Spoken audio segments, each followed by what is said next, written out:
Welcome to Positive Atheism English channel. Today in our program, My Life with Gora, an autobiography of Srimati Saraswati Gora, I am going to read out you the 11th chapter, First Child, Mola Nakshatram. I was in Colombo only for 9 months. I got ready to go to my parents' home for delivery. Gora dropped me off in Vijayanagaram and returned to Colombo. In those days, my experiences astonished everyone. They pried me with all kinds of questions. I answered all questions with confidence. There was an eclipse again in Vijayanagaram when I was in my 8th month pregnancy. Gora was not with me then. He was in Colombo. Everyone knew about how we conducted ourselves in Colombo without conforming to old customs and beliefs when there was an eclipse earlier. On the day of the eclipse, my mother was not in town. I and my elder sister-in-law were at home. As I walked around outside once before at the time of the eclipse, I didn't like to sit in the house this time when there was an eclipse. At the time of the eclipse, I walked around in my backyard. I ate fruit. My sister-in-law did not encourage me about it, but didn't come in my way or drag me inside the house. She forgave me my changed ideas. However, the other relatives in town and neighbors got wind of this and got very angry at me. It's something which I have done without their knowledge in Colombo, but it's quite a different that I, a pregnant woman, transgressed conditions and traditions and beliefs in our own town and in my own home. It was natural that they were offended. My mother learned of this when they returned the next day and was somewhat saddened by this. But there was nothing more that she can do. They reconciled themselves by telling themselves that since I was already in the 8th month pregnancy, the embryo was probably well formed in my womb, and that since the eclipse occurred at 4 o'clock in the afternoon, I couldn't have seen it very well. No matter what, as I was able to act according to the scientific outlook, even in my parents' home without giving in to them, I was emboldened.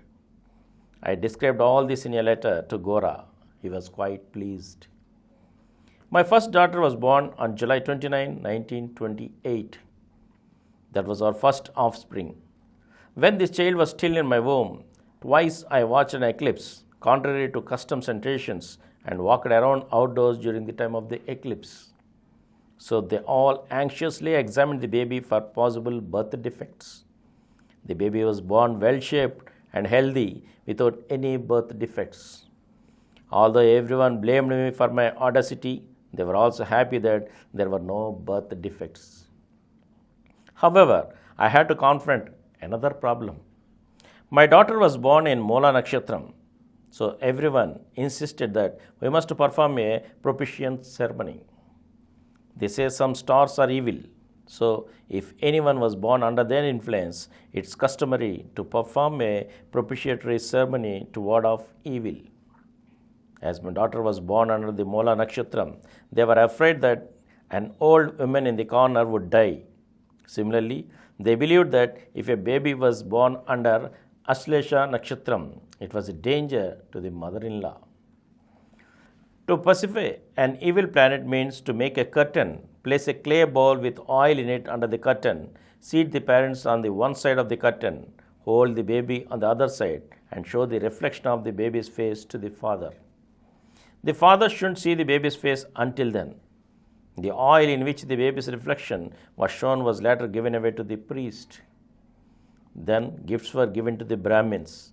Hindus believe that if one performs such a rite, the evil influence of the star that might otherwise have occurred would be removed and that any harm to the family would thus be averted. The pressure on us to perform the Pacific rite mounted. Still, Gora and I did not agree to it. Without the propitiatory ceremony ever happening, Gora came and took me and the child. On the one hand, they said that the God is the Lord of all the 3 times, past, present, and future. They say God created the whole animate and inanimate nature, the heavenly regions, the sun, the earth, and the moon, and the whole universe. On the other hand, they also believe that some stars are evil and that someone will be harmed because of someone else being born under their influence. These two are contradictory ideas. If God is the Lord of all the three times, and if He created the stars and constellations, then why did He create some of them as evil?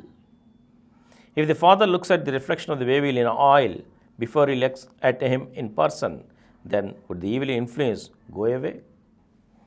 If you give gifts to Brahmins, then would the danger to these to whom it's supposed to be happen to go away? Many children are born every moment in this world. Except among Hindus, there is no custom which attaches harm to the time of birth. The parents of those children see their faces without any pacifying ceremony. I thought in these lines. They say also that there is danger to the old women in a corner because of a child born under the Mola Nakshatram. My maternal grandmother was the old woman in our home. I was very fond of her. She too was very fond of me.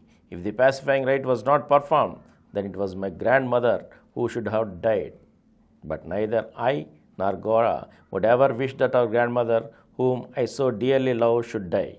So, if we refuse to perform the pacifying rite, it does not mean that we wish that she should be subject to danger.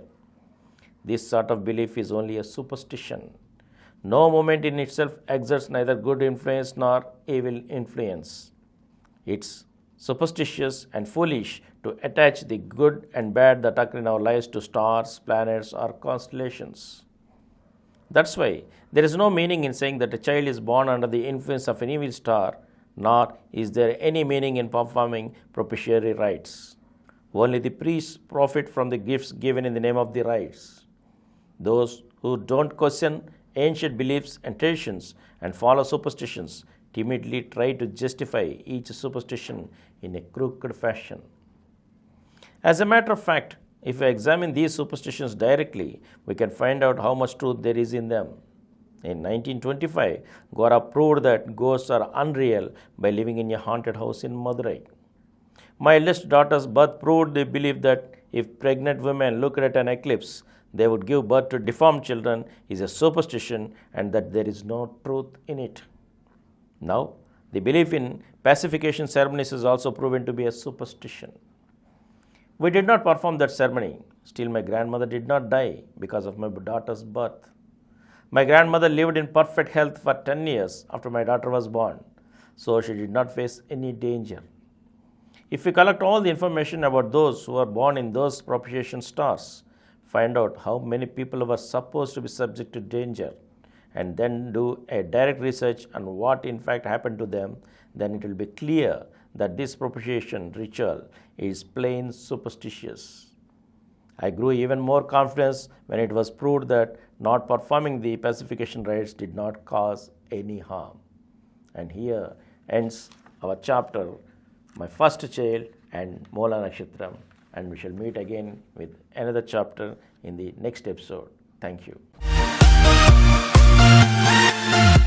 For more videos, please subscribe to our Positive Atheism English channel presented by Samaram channels, which has crossed more than 20 crore views. Please like, subscribe and share our videos, and for notification of our new videos, please click the bell icon.